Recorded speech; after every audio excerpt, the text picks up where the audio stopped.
Hello students, welcome to online classes of Sri Mahavir International School Kishangarh Renwal.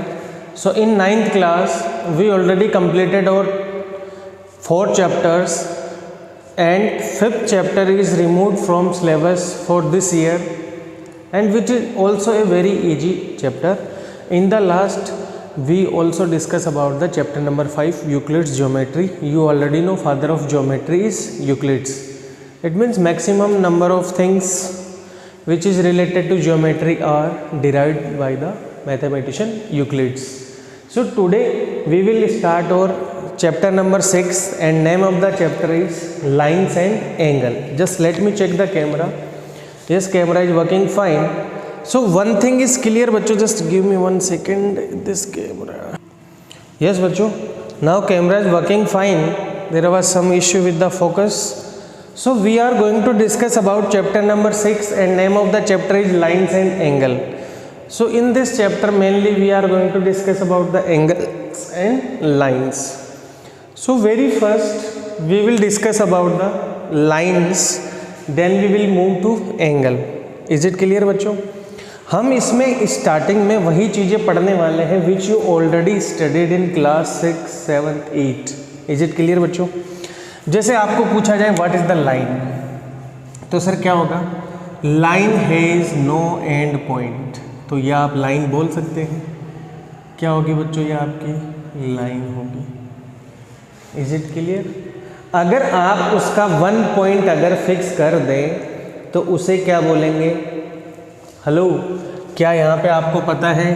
क्या इसके दोनों and point थोड़ी पता है? नहीं पता है. तो हम इस लाइन को दोनों साइड इंडेफिनेटली इंक्रीज कर सकते हैं, कितनी भी बड़ी, तो इसे बोलेंगे लाइन. अगर इसी लाइन का एक पॉइंट फिक्स हो जाए, जैसे ये पॉइंट हमने क्या कर दिया बच्चों फिक्स, तो इसे हम क्या बोलेंगे? रे बोलेंगे.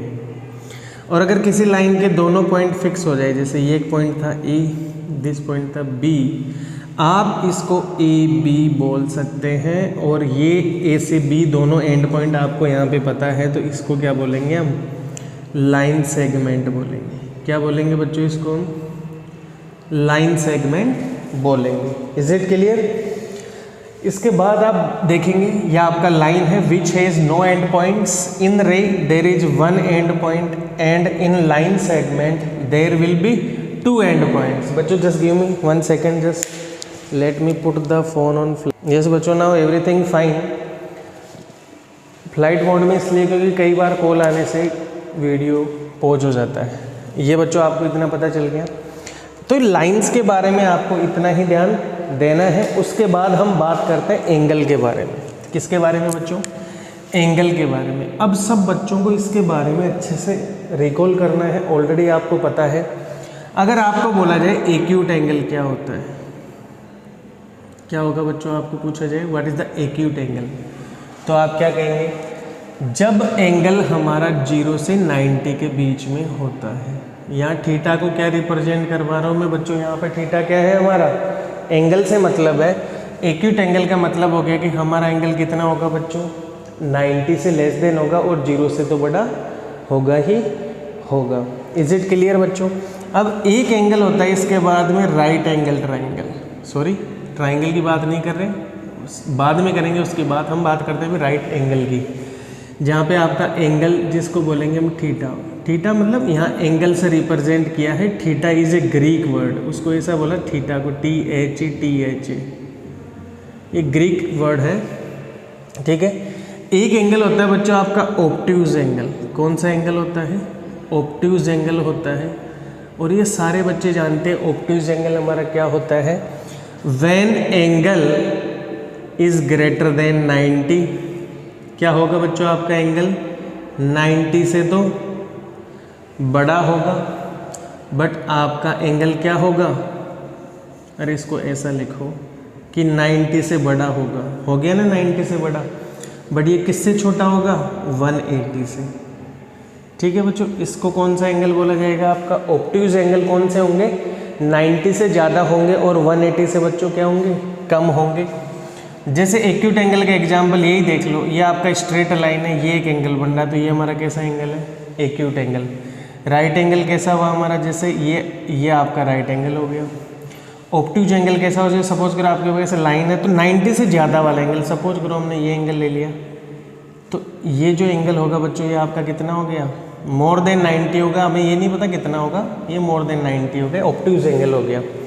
अब उसके बाद बच्चों एक एंगल आता है स्ट्रेट एंगल। कौन सा एंगल आता है, स्ट्रेट एंगल, ठीक है। तो स्ट्रेट एंगल क्या होगा बच्चों, जब थीटा की वैल्यू कितनी हो आपकी 180 डिग्री हो, जब हमारा एंगल कितना आ जाए 180। जैसे आपके पास 2 रे हैं, 2 लाइंस है, सपोज करो ये आपका सेंटर पॉइंट था, जैसे यहाँ पे है O पॉइंट या वर्टेक्स था यहाँ पे, O जरूर नहीं आप O ही लिखें, A भी लिख सकते हैं, कुछ भी वर्टेक्स से डिनोट कर लीजिए। A किधर है आपका, तो यहाँ पे एक पॉइंट है A, इधर एक पॉइंट है B। तो आपका यहाँ से पूछा जाएगा एंगल AOB कितना होगा, तो हम क्या लिखेंगे यहाँ पे एंगल कितना होगा 180 डिग्री। ये देख लीजिए ये वाला एंगल, आप चाहे तो इसको भी 180 बोल दो, क्योंकि एक पॉइंट पे टोटल एंगल कितने होते हैं बच्चों 360। तो ये हमारा एंगल कौन सा हो गया बच्चों, स्ट्रेट एंगल हो गया, ठीक है। अब आपको मैं बताता हूँ एक एंगल होता है आपका रिफ्लेक्स एंगल। कौन सा एंगल होता है बच्चों, रिफ्लेक्स एंगल। अच्छा है, कई बच्चे इसमें कंफ्यूज हो जाते हैं। आप देखिए,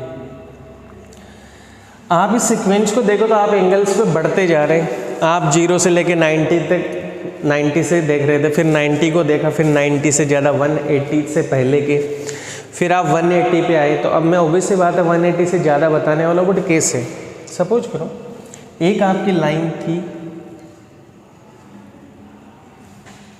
या मान लो O।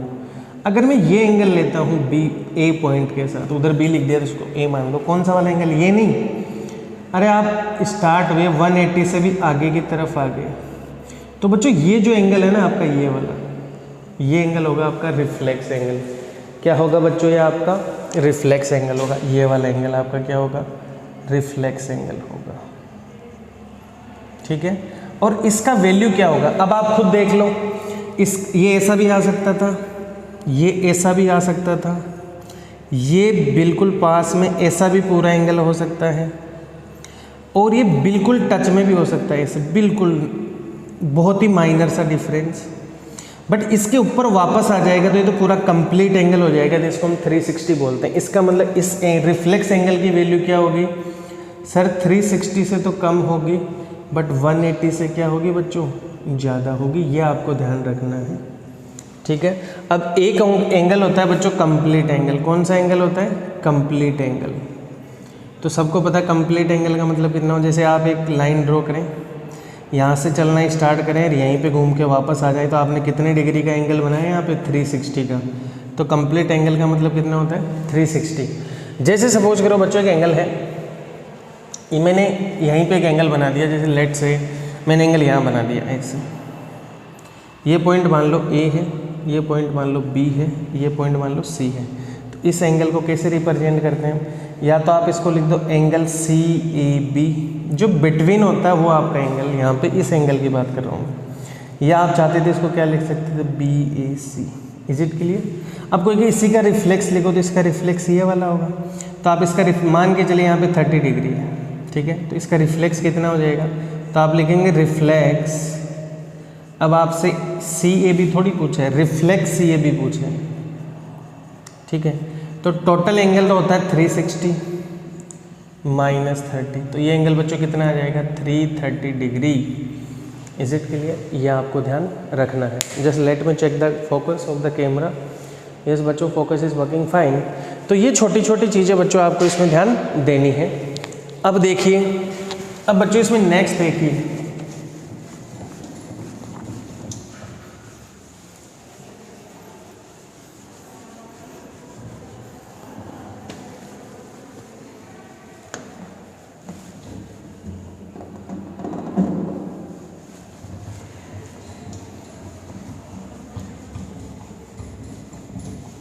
बोर्ड को रफ करना बहुत मुश्किल काम है सर।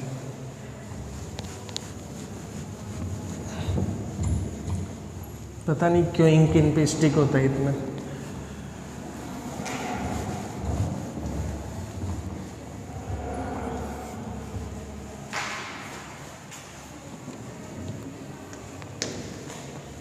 ठीक है बच्चों, तो अब देखिए अब इसमें आगे टॉपिक क्या है, वो है हमारा कॉम्प्लीमेंट्री एंगल और सप्लीमेंट्री एंगल। बच्चों ये छोटी छोटी चीज़ें हैं जो आपकी वापस रिकॉल करवा रहे हैं।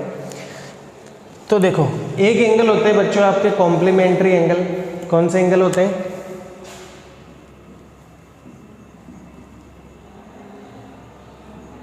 एक होता है बच्चों आपका कॉम्प्लीमेंट्री एंगल्स, एक होता है सप्लीमेंट्री एंगल्स। ठीक है, दोनों को साथ ही समझा देता हूं। सप्लीमेंट्री एंगल्स और कॉम्प्लीमेंट्री एंगल्स। बच्चों टू एंगल आपस में कब कॉम्प्लीमेंट्री होते हैं? When sum of two angle is 90 degree. If I take angle 30 degree, then 30 degree का कॉम्प्लीमेंट्री कौन होगा सर? 60 होगा, क्योंकि दोनों का सम 90 हो रहा है। तो इसका मतलब अगर आपको एक एंगल पता हो, अगर उसका कॉम्प्लीमेंट्री एंगल पूछा जाए तो आप 90 में से उस गिवन एंगल को सब्ट्रैक्ट कर दें, उसके साथ जो भी एंगल कॉम्प्लीमेंट्री होगा आपका आंसर आ जाएगा। जैसे और आपको पूछ लीजिए दो एंगल अगर गिवन है, कहेगा चेक करो कि कॉम्प्लीमेंट्री है क्या। अगर उन दोनों का सम कितना आ जाए बच्चों? 90 आ जाए तो वो कॉम्प्लीमेंट्री होगा।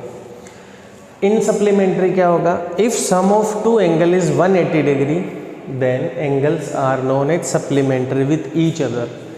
जैसे आपको पूछा जाए 100 का सप्लीमेंट्री एंगल कौन होगा, तो 80 होगा, क्योंकि 180 में से 100 को सब्ट्रैक्ट कर लो तो 100 और 80 का सम करेंगे तो आप 180 आ जाएगा। तो फॉर एग्जाम्पल ले लीजिए यहाँ पे कॉम्प्लीमेंट्री, जैसे हमने ले लिया 30 और 60।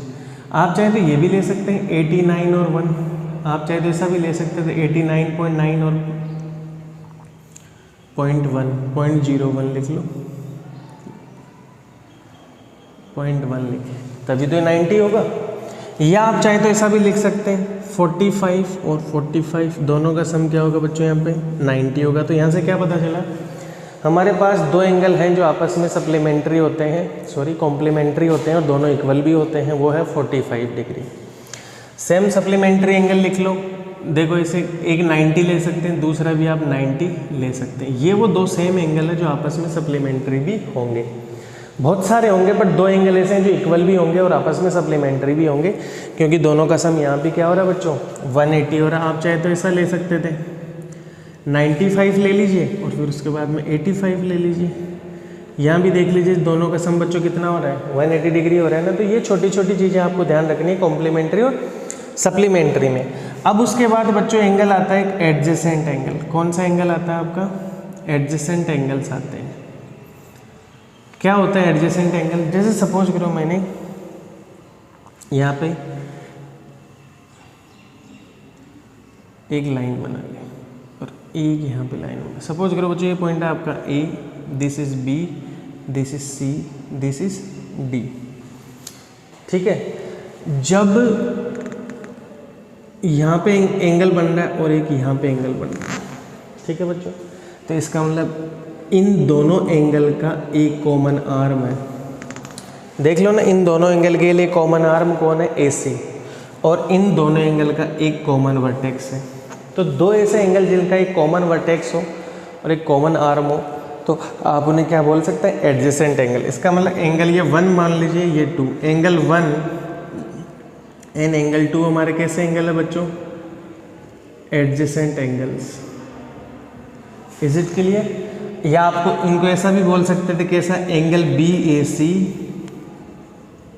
And angle CAD। ये हमारे दोनों कैसे एंगल है बच्चों? Adjacent angle. आप चाहे तो ऐसा भी बता दो, देखो एक ऐसा डायग्राम लो, ये लो, तो ये वाला एंगल और ये वाला एंगल दोनों आपस में क्या है? एडजेसेंट है। आप चाहे तो ऐसा भी डायग्राम ले सकते थे, ऐसा। ये एंगल और ये एंगल भी क्या है बच्चों? एडजेसेंट एंगल है। Is it clear? पास वाले एंगल। ठीक है, इसके बाद बच्चों एक एंगल आता है लीनियर पेयर ऑफ एंगल्स। कौन सा एंगल आता है? Linear pair of angle. कुछ नहीं है सर, बहुत इजी है।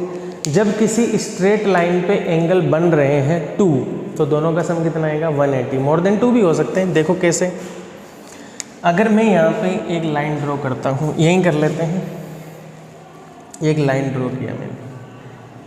अगर मैं एक ऐसा एंगल ड्रॉ करता हूँ, तो एक एंगल तो सर यहाँ पे बन रहा है और एक एंगल यहाँ पे बन रहा है, और ये दोनों एंगल कहाँ पे बन रहे हैं? स्ट्रेट लाइन पे। तो हम क्या कहेंगे? एंगल 1 + 2 180। तो गिवन क्या है बच्चों, ये हमारी स्ट्रेट लाइन है। तो स्ट्रेट लाइन पे अगर 2 एंगल बन रहे हैं तो दोनों का सम कितना हो जाएगा 180। और आप देख लो ये दोनों आपस में एडजेसेंट भी है, तो जब दो एडजेसेंट एंगल का सम 180 आ जाए तो इसका हम लोग स्ट्रेट लाइन पे, तो अपोजिट भी सोच सकते हैं। अगर स्ट्रेट लाइन गिवन है तो उस पर अगर 2 एंगल बन रहे हैं तो दोनों का सम 180 होगा। Is it clear? और अगर 2 एंगल है जो किसी लाइन पे बने हुए हैं, अगर उनका सम 180 है तो इसका मतलब वो किस पे बने हुए हैं, स्ट्रेट लाइन पे बने हुए हैं बच्चों। Is it clear? या आपको छोटी छोटी चीज़, अब बोले कोई बच्चा सोच रहा होगा सिर्फ 2 ही एंगल थोड़ी आते हैं, मैंने तो बोला नहीं कि 2 ही आते हैं, 2 भी आ सकते हैं, मोर देन 2 भी आ सकते हैं। तो देखिए कैसे, जैसे एक लाइन आपने यहाँ ड्रॉ कर दी, एक लाइन यहाँ पे ड्रॉ कर दी, तो 1 एंगल 2 एंगल 3 एंगल 1 2 3। तो बच्चों इन तीनों एंगल का सम कितना आएगा, यहाँ पे 180 डिग्री आएगा। कितना आएगा बच्चों, तीनों एंगल का सम 180 डिग्री आएगा। हो सकता है 3 से ज़्यादा आ जाता है, ऐसा आ जाता है। जैसे एक स्ट्रेट लाइन है, एक लाइन 2 लाइन और ये 3 line, angle 1 angle 2 angle 3 angle 4, इन चारों एंगल का सम भी कितना आएगा 180 डिग्री, क्योंकि ये कहाँ पे बन रहे हैं आपके स्ट्रेट लाइन पे। इन्हें अब इन दो को क्या बोला जाता है, लीनियर पेयर ऑफ एंगल। इसमें क्या रीजन लिखेंगे, लीनियर पेयर ऑफ एंगल, कि 2 एंगल है, पेयर मीन्स 2 एंगल और दोनों एक स्ट्रेट लाइन पे बन रहे हैं, इसलिए बच्चों दोनों का सम कितने डिग्री होगा 180 डिग्री। ये आपको ध्यान रखना है। एक होता है बच्चों वर्टिकली अपोजिट एंगल। कौन से एंगल होते हैं, वर्टिकली अपोजिट एंगल। तो देखिए क्या होते हैं vertically opposite angle, if 2 line intersecting, क्या, अगर 2 लाइन इंटरसेक्ट हो रही है तो देखो यहाँ पे 4 एंगल बन रहे, कौन से, एंगल 1 एंगल 2 एंगल 3 एंगल 4। तो बच्चों एंगल 1 और 2 आपस में वर्टिकली अपोजिट एंगल है, और एंगल 3 और एंगल 4 आपस में क्या है बच्चों, वर्टिकली अपोजिट एंगल। और वर्टिकली अपोजिट एंगल में एक चीज़ ध्यान भी रखनी होती है कि वर्टिकली अपोजिट एंगल आपस में हमेशा क्या होते हैं बच्चों, इक्वल होते हैं। इसका मतलब आप ये भी लिख सकते हो, angle 1 is equal to angle 2 angle 3 is equal to angle 4। तो ये आप ध्यान भी रखेंगे, व्हेन 2 लाइन्स इंटरसेक्ट, तो इनके बीच में जो भी एंगल बन रहे हैं वो सारे आपस में कहीं ना कहीं वर्टिकली अपोजिट एंगल होंगे। जैसे 1 2 के साथ होगा, बट अगर आप यहाँ पे देखें 2 3 के साथ कैसा है, क्या वर्टिकली अपोजिट है, नहीं है सर, यहाँ पे ये लीनियर पेयर एंगल है। देख लीजिए 2 और 3 का सम कितना होगा यहाँ पे 180। सिमिलरली 1 और 3 का सम भी कितना होगा बच्चों 180। सिमिलरली 1 4 का sum and sum of 2 and 4 will be equal to 180 degree. बच्चों now remaining part of introduction और exercise of this chapter we are going to discuss in next video. Till then bachcho, thank you, have a nice day. You will recall all the definition which I have told you in this class, or maybe many of students already know about these very basic terms, because आप ये सभी terms कौन सी class से पढ़े, from 6th onwards. Till then बच्चों, thank you, have a nice day.